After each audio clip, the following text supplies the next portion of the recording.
नाजरीन, कुर्बानी हो तो ऐसी। जफरवाल में ताजर ने ईद कुर्बान पर कुर्बानी के लिए करोड़ों रुपए मालियत के बैल, ऊंट और बकरे खरीद लिए। 100 के करीब खूबसूरत जानवरों को कुर्बान करके सुन्नत इब्राहिमी अदा की जाएगी। तफसीलात राना अली रजा की इस रिपोर्ट में देखिए।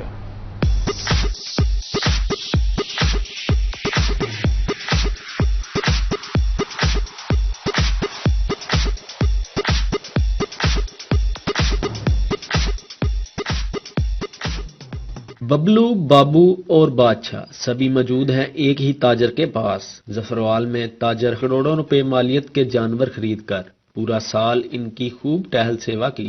और जैसे हमको अच्छे जानवर मिलते हैं, हम उनको अपने इधर डेरे पे ले जाते हैं और उनकी सारा साल जो है ना तवाज़िया करते हैं अच्छे वंडे से। और देसी तेल है, जैसे मक्खन है, वो सब्ज चारा है, इस तरह जो है ना सुन्नत इब्राहिमी के लिए जानवर तैयार किए जाते हैं। जानवरों को हर किस्म की बीमारी से बचाने के लिए वेटरनरी डॉक्टर भी रखा गया है, जो रोजाना की बुनियाद पर इन्हें चेक करता है और वक्त पर वैक्सीनेट भी करता है। रूटीन ना ਜਿਹੜਾ ਨਾ ਆ ਕੇ ਵੈਕਸੀਨੇਸ਼ਨ ਕਰਨੇ ਆ ਔਰ ਹਰ ਸੀਜ਼ਨਲ ਮੂੰਹ ਖੋਰ ਦੀ ਹੋ ਗਈ, ਗਲਘੋਟੂ ਦੀ ਹੋ ਗਈ, ਲੈਂਫੀ ਸਕਿਨ, ਇਹ ਸਾਰੀਆਂ ਵੈਕਸੀਨਾਂ ਅਸੀਂ ਇਸ ਡੇਰੇ ਦੇ ਇਨਸ਼ਾਅੱਲਾ ਕਰ ਚੁੱਕੇ ਆ। ਔਰ ਬਿਲਕੁਲ ਰੂਟੀਨ ਨਾ ਆ ਕੇ ਬਗੈਰ ਇਹਨਾਂ ਦੇ ਕਹੇ ਤੋਂ ਵੈਕਸੀਨੇਸ਼ਨ ਦਾ ਅਮਲ ਜਿਹੜਾ ਨਾ ਉਹ ਸਾਡਾ ਜਾਰੀ ਰਹਿੰਦਾ ਹੈ।